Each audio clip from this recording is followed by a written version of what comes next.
이슈 칼럼 이어가도록 하겠습니다. 참 좋은 경제연구소 이인철 소장 자리 함께합니다. 소장님 안녕하십니까? 네, 안녕하세요. 예, 국내 시장에서 지금 계속 얘기가 나오고 있는 게 정치, 경제, 사회 어느 면이든지 GDP가 역성장했다라는 부분이고 오늘 보니까 이 부분에 대해서 지금 굉장히 깊게 생각하고 있다라고 정부 당국이 얘기를 했습니다. 금융위기 이후 최악이라면서요, 지금? 그렇습니다.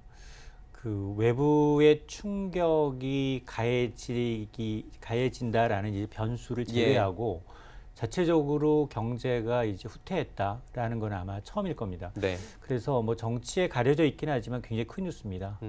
올해 들어서 나왔던 경제 관련 이슈 가운데 가장 큰 이슈가 아닐까 싶은데 일단 이 정도면 성장률 쇼크다라고 말씀을 드릴 수 있는데요.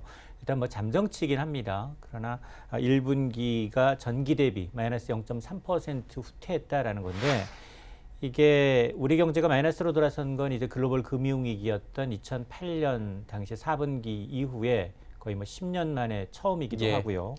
그리고 시장의 기대치가 뭐 높지도 않았어요. 그러니까 뭐 0.3 정도는 나오지 않겠느냐 플러스. 그럼에도 불구하고 지금 이렇게 안 좋아진 이유는 반도체입니다. 반도체에 기댄 성장이 얼마나 위태한 건지를 보여주는 대목인데 수출과 투자가 전부 반도체와 관련이 있습니다. 네. 일단 뭐 어제 그제 실적 나왔던 제가 이제 삼성전자보다 하이닉스가 더 위태로울 수 있다라고 그쵸. 말씀을 드렸는데 반도체가 이제 디램 위주의 시장이 지금 굉장히 이제 현장 가격, 실물 가격이 떨어지다 보니까 수출도 좋지 않고 수출인 2분기 연속 떨어졌습니다, 이미. 네. 여기에다가 설비 투자도 반도체 제조용 이제 장비와 같은 설비 투자가 일단락됐기 때문에 지금 비수기입니다. 여기에다가 기타 운송 장비도 굉장히 줄었고요. 이러다 보니까 투자가 10% 넘게 줄었다. 이것은 IMF 이후 1998년 이후 21년 만에 최악인데 이건 뭘 의미하느냐? 투자를 안 했다라는 건 앞으로 생산이 늘어날 여지가 줄어들었다는 거거든요. 그러다 보니까 여기에다가 지난해 4분기부터 재정을 굉장히 앞당겼었어요. 그러니까 재정 효과도 굉장히 줄어든 것, 정부의 재정 지출이 줄어든 것까지 이제 겹쳤는데 물론 이제 홍남기 경제부총리는 뭐 추경을 한다 하더라도 올해 성장률 2.6% 맞추기도 좀 어렵다라고 이제 얘기를 하고 있습니다. 예. 참 이제 앞뒤가 좀 안 보여서 정말 이제 시계 제로라는 표현이 딱 어울리는 상황입니다. 예. 아무래도 뭐 패스트트랙 때문에 정치권에서 지금 식물국회가 아니라 동물국회 얘기가 나올 정도로 그래서 지금 뒤로 가려져 있다라고 하는데 이게 굉장히 심각한 문제거든요. 추경 발표를 했는데 추경 규모는 IMF 권고보다 훨씬 적은 6조 원대입니다. 근데 지금 효과가 그렇게 크지 않을 것이다라는 얘기가 나오고 있고요. 여기 말고도 뭐 사실 환율도 문제고 그래서 금리 낮춰야 된다 얘기들 많잖아요. 뭐가 더 필요할까요, 지금 상황에서? 지금 우리가 처한 이제 외부의 변수를 보게 되면 사실 미국 경제가 좋아진다는 것 이외에 딱히 좋은 게 없습니다. 그렇죠. 지금 환율도 굉장히 불안하고요. 예. 국제유가 뛰고 있습니다. 여기에다 외국인 투자자들이 그동안은 4월 초순 지지난주까지는 굉장히 잘 사다가 이번 주 들어서는 하루하루 좀 시비가 좀 엇갈려요. 네. 여기서 차익을 실현할까 말까 뭐 물량은 크지 않습니다만 네네. 변심할 가능성도 있고요. 그러다 보니까 지금 정부가 추경 얘기를 꺼냈는데 이게 타이밍이 필요하고 적정 규모여야 되는데 규모도 줄어들었고 뚜껑을 열어보니 미세먼지에는 한 2조 2천억 원 예. 그리고 경기부양, 일자리와 같은 선제적 대응에 4조 5천억 원 합쳐서 6조 7천억 원이에요. 자, 이러다 보면 물론 정부의 이 추계로는 이 정도로도 미세먼지를 통해서 한 7천 톤 이상 추가 감축이 가능하고 신규 일자리가 한 7만 3천여 개. 성장률은 추경 효과를 0.1%포인트 끌어올릴 수 있다라고 얘기하고 있지만 대부분 다 의구심을 자아내고 있어요. 뭐 홍남기 경제부총리 입으로 추경을 한다 하더라도 올해 성장률 전망치 정부가 제시했던 건 2.6에서 2.7이었는데 그 하단도 맞추기 어렵다라는 얘기거든요. 그러면서 추가적인 보강 정책을 얘기하고 있습니다. 그러면 지금 우리가 경기회복을 해서 쓸 만한 카드가 없어요. 이미 470조 원 가운데 재정은 상반기에 굉장히 다 밀집시켜 놨고요. 6대 4회별로 상반기에 이제 쓴다고 해놓고 여기다 그 예산 외로 추경까지 또 6조 7천억을 하겠다고 해놓은 상황에서 지금 재정 정책은 정말로 상반기에 집중이 되어 있습니다. 그럼 할 게 뭐냐? 그러다 보니까 시장에서는 통화 정책 아니냐. 금리 인하 시켜라. 맞습니다. 그래서 이제 IMF가 이제 먼저 선제적으로 지금 정부의 경제 성장률을 맞추기 위해서는 구존, GDP의 0.5% 수준이 구존 플러스 알파의 추경과 더불어서 여기는 지금 한국의 경우에는 통화 정책의 여력이 있다. 왜 같이 안 쓰느냐 이 얘기를 했던 거였거든요. 그럼에도 불구하고 지난주 이주열 총재는 부인했어요. 지금 이 시점에서 아니다. 그렇습니다. 금리 인하를 검토할 이유가 없다. 왜냐? 이유는 상저하고 우리 경기를 2분기에 추경을 하면 저점을 찍고 하반기엔 그나마 좋아질 올라간다. 것이다라는 거거든요. 근데 우리 통화 정책의 문제점이 뭐냐? 늘 선제적인 대응이 아니라 뒷북 대응이라는 거예요. 그렇죠. 그래 왔죠. 이미 1분기가 마이너스가 났어요.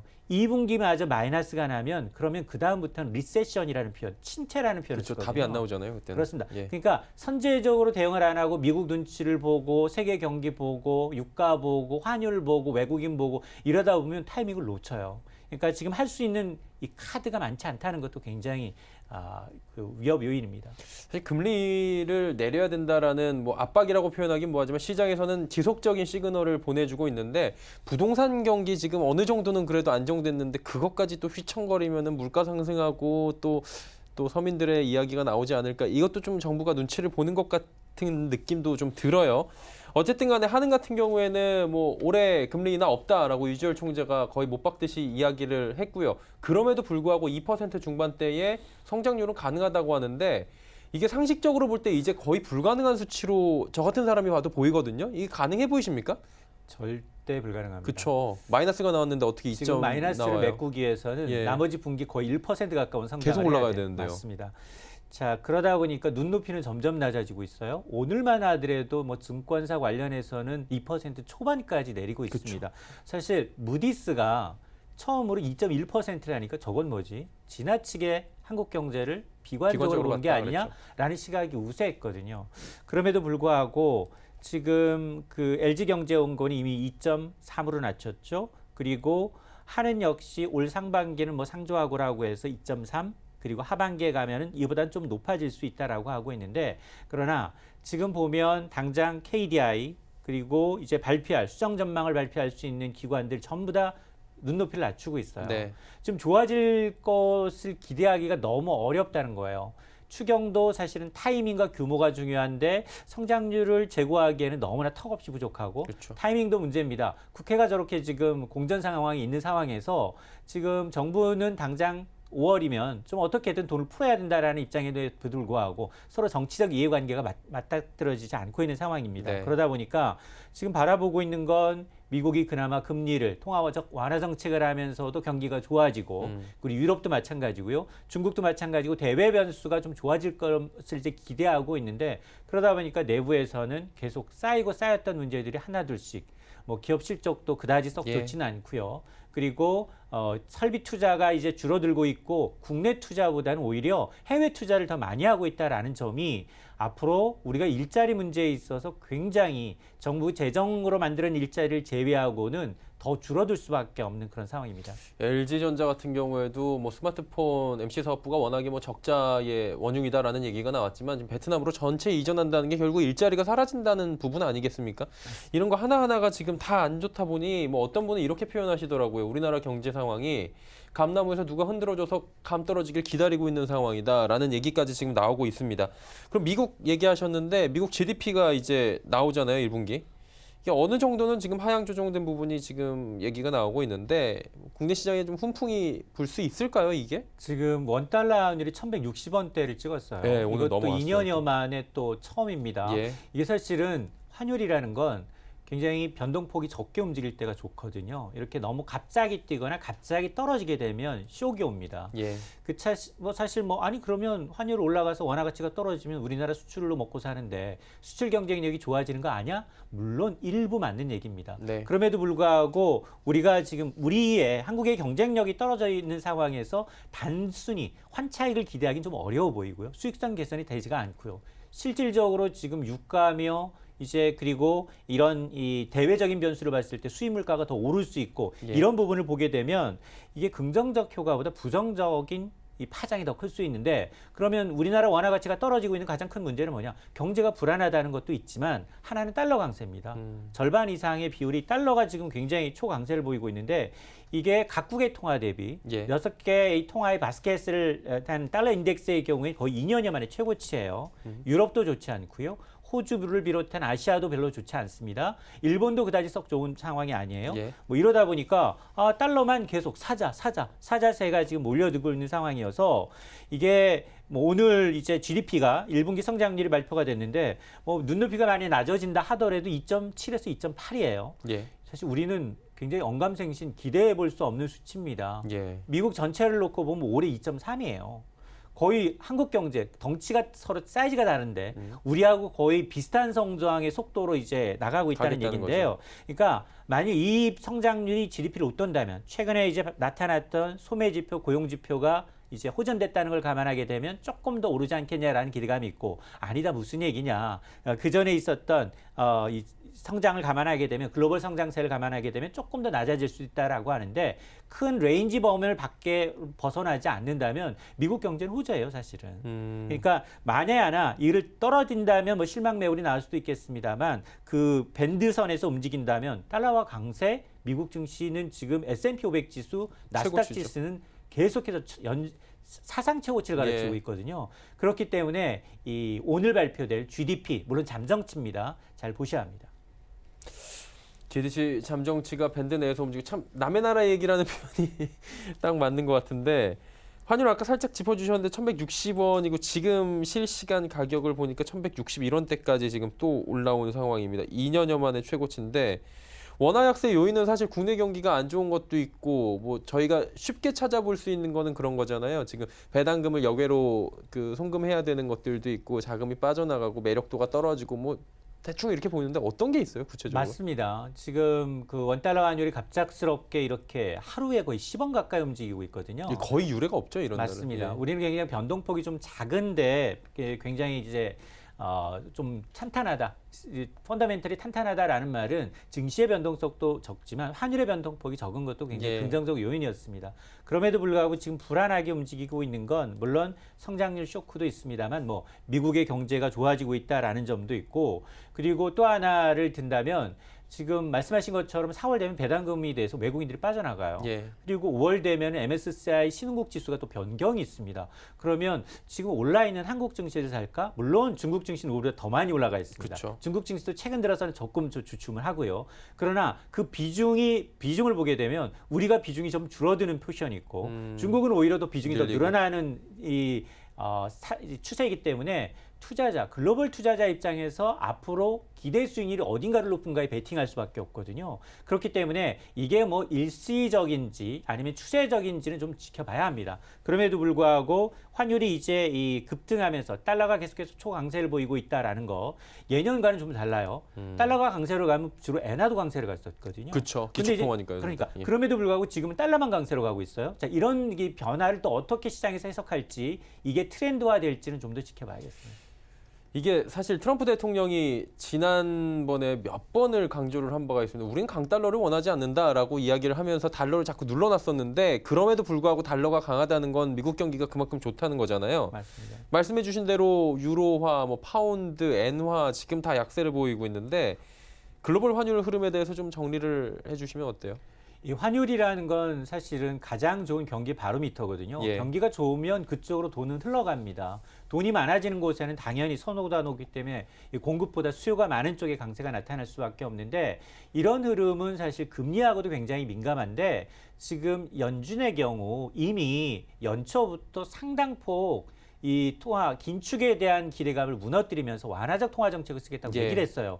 돈을 푸는 건 아니지만 그래도 정상적인 금리 스텝 바이 스텝이 아니라 이제 어느 정도 금리 인상은 마무리됐다라는 시그널을 줬기 때문에 시장에서는 계속해서 경기가 이러면 더 좋아질 수밖에 없네 라는 기대 심리가 지금 커지고 있습니다.